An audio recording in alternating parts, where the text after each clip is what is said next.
Hello everyone, so welcome back. It's been a while. So because of this COVID-19, I believe I should be giving you more content. I've got no excuse for no downtime. And this is one big excuse that we have generally in life, that we haven't got enough time. So here I am committing to you. I will be releasing at least one video per week. As always, if you're not subscribed, hit the subscribe button down below, somewhere down here. If there's anything I can help with, again, do comment down below in the comment section. I do reply to every single person's comment. And I thought I'd get on to you this week in relation to last weekend. I put out there that I want to help as many people as I can. That was on my social media, from YouTube to Facebook to Twitter to Instagram. And I got quite a numbers. I was actually inundated with questions, private messages, and I also took quite a number of private calls as well. And that was absolutely great. So same again, I will be doing that upcoming in the future. But what I want to do with you today is share my screen. I've got 5 of the questions that people asked to myself and how I responded to them. It's all my opinion, but I hope this helps you. So let's crack on. If I share my screen now, and you will see. So here we are. First question, there's 5, I'll work my way down. I'm currently buying a 3-bed house. I'm going to create a 4-bed HMO, which is a house of multiple occupation, or a shared house if you're not in the UK. And I can't find any comparables for the commercial valuation. This is getting more and more popular question that people are asking me. There's 2 ways to this. If you're looking for a 4-bed comparable as a commercial valuation, and if you're not in the UK, what they mean by that is getting a yield multiplier, so trying to get a valuation based on the rental income. So just very layman's terms, if they were getting £20,000 per year, some people may say you can get a 10% yield on that property. In other words, 200 grand. One of 2 things. This can be very, very dangerous.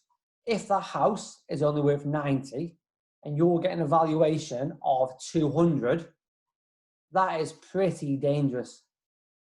The other thing is, there is very little, if any, I would say if any, commercial values it will give you a valuation on a commercial basis based on a 4-bed HMO. Because it's still a house. At the end of the day, pardon me, a 3-bed or a 4-bed, that can mean you've got 3 bedrooms upstairs, you've got 2 receptions downstairs, and what you're doing is putting one of them rooms into a bedroom. It's still a 3-bed house with a 4th room on the ground floor. There's no rules or regulations stating where a bedroom has to be, because if you think of a bungalow's ground floor, all the other houses have got 1st, 2nd, 3rd floors. So unless it is very so much close to no longer a house, then you will have a good chance of getting a commercial valuation. But on a 4-bed, I will put my hand out there and say there'll be very limited, if any chance, if you're getting a commercial valuation on a 4-bed. If you're in Article 4 area, you may get an Article 4 value uplift. That won't be a commercial yield basis, that'll be an Article 4 uplift. Just because if you want another HMO in that area, you've got to go to planning, which is a restriction on the density of how many are in that area. So get your comparables from a 3-bed house. If it is a genuine 4-bed and there isn't no 4 beds local, go a quarter mile away, but add a little bit on. Alternatively, speak to your local agents and speak to other valuers and other people that are doing it in your area. Don't go out there thinking all money in, all money out on a commercial value. Very, very risky on a 4-bed HMO. The last thing was, I said to this person is, what experience have you got? They said, well, this is my first one, so I'm only going small anyway. That's fair enough. That's a really good strategy. Sort of test the market first. The issue is trying to get a commercial valuation either way on an inexperienced person, same again, is little to zero chance. They want to see that you've got some experience in this.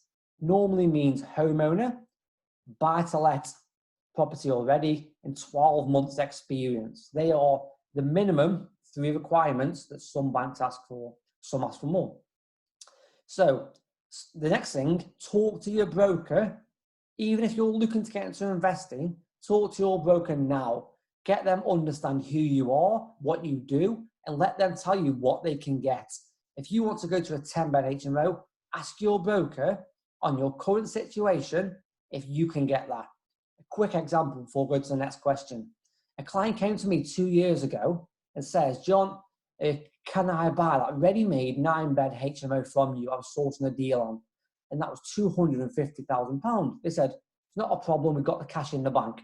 So I sat down and said, okay, who are you? What do you want to do?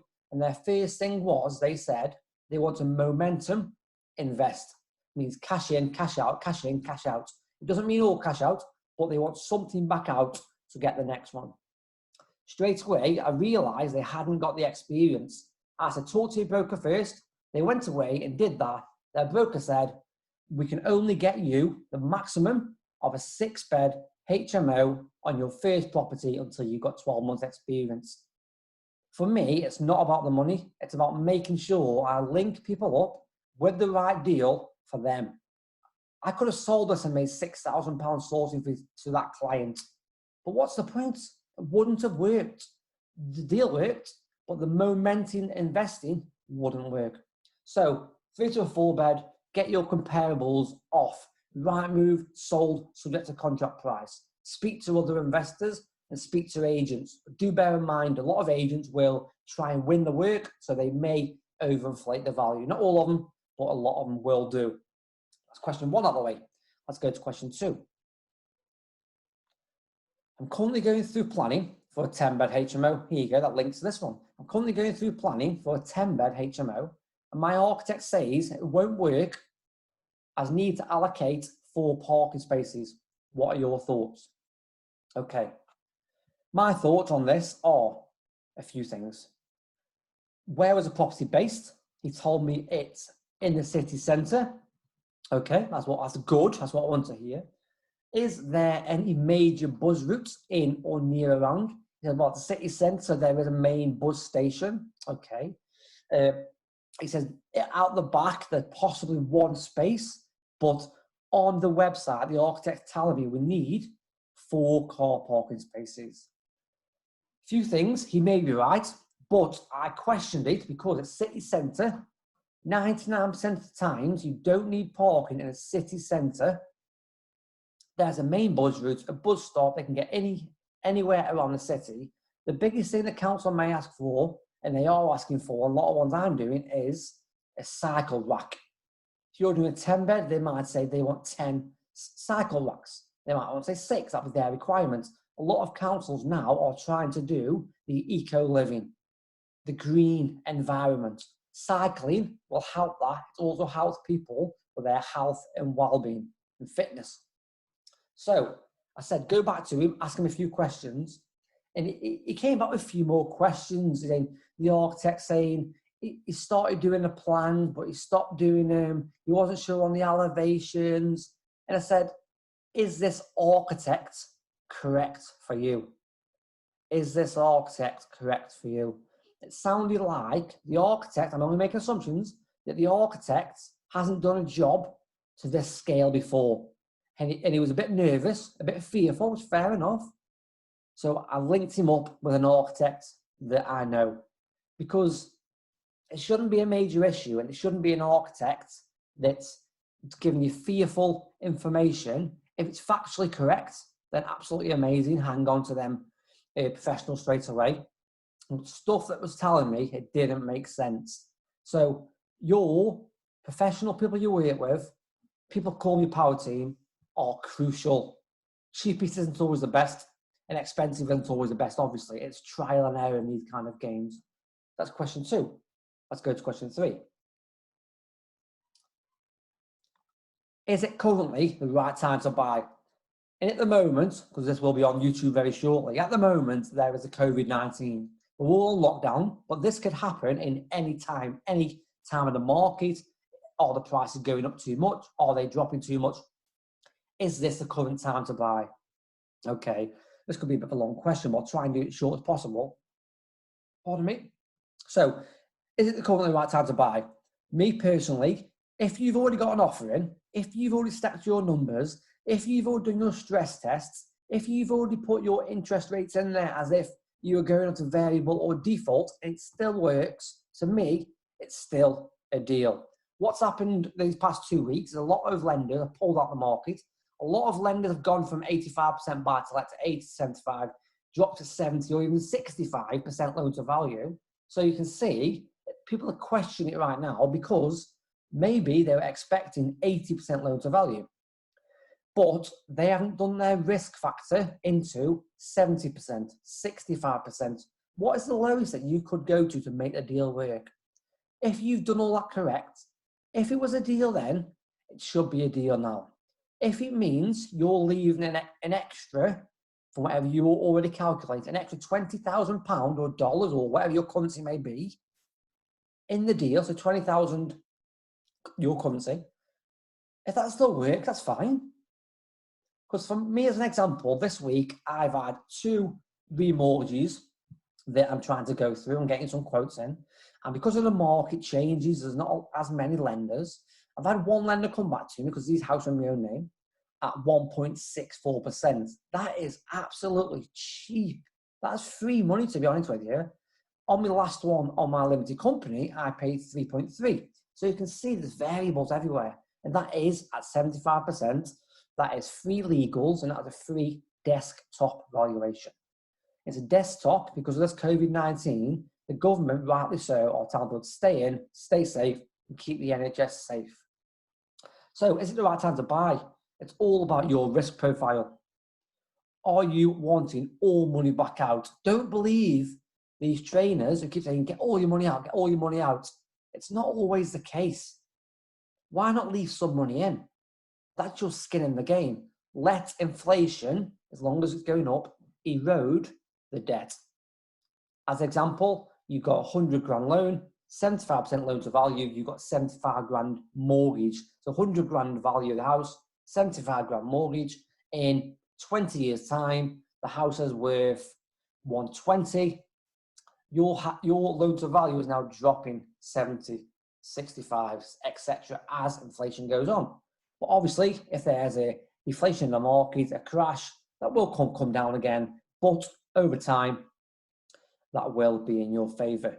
2 questions I'll ask you is, in 10 years' time, that deal you stacked, you've done all your risk analysis, that deal you stacked, will you be saying, damn, I wish I bought more? Or will you be saying, damn, I wish I didn't buy that one? Or could you think, damn, I didn't buy that one because there's a crash now. This is a hypothetical, but in the crash, I brought another 10 that were £30,000 or dollars or your currency lower than what I bought the first one. That could be a seesaw effect where you bought one sort of bad egg at that time, but you got 3 good eggs. Over time, 20 years, the 3 good eggs are amazing eggs, and the first egg, the bad property you said, is now a good egg. So think about, in layman's terms, also on scalability. So I hope that's helped on them 3 questions. 2 more to go. Stay tuned. When I'm looking for HMO properties, what's the best way to do this and how do I know they work in the area? Okay, this one will take you quite a lot of time, I believe, to get you true in your head of understanding exactly what you want and where. The main thing is getting into properties and risk analysis. People think it's too risky, just because it's a lot of money, right? If you're putting £60,000 to a deal, it's a lot of money. It's not like going to the shop and losing £5. So what I do is analyse your investment area or work with others, sources, developers in that area that have done and doing what you want to do.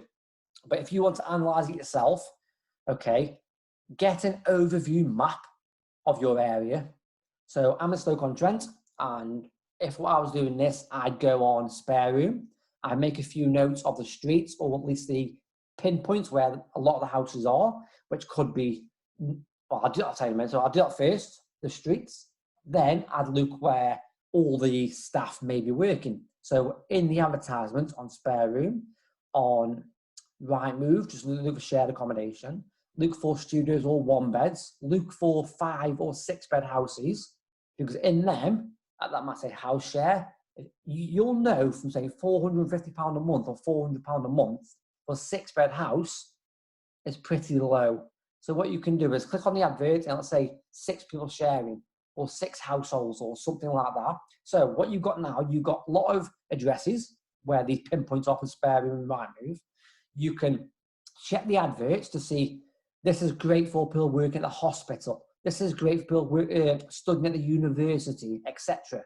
Make them notes. So you've got your pinpoints of addresses, you've got your pinpoints of working locations, then look for big employers, maybe warehouses.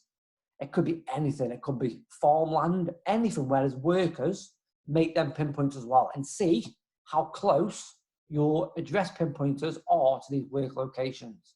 And what you're looking at doing is, if you've got 3 or 4 areas where you live or where you want to invest, get them maps zoomed in and allocate all these dots in there. Yeah, so that's the main thing. Check on spare room, check on Rightmove, check on Facebook Marketplace. So if you are investing in Leicester, go on Leicester Rooms to Rent in Nottingham, put Nottingham Rooms to Rent, or Nottingham Buy and Sell, or something like that. There will be these in your areas.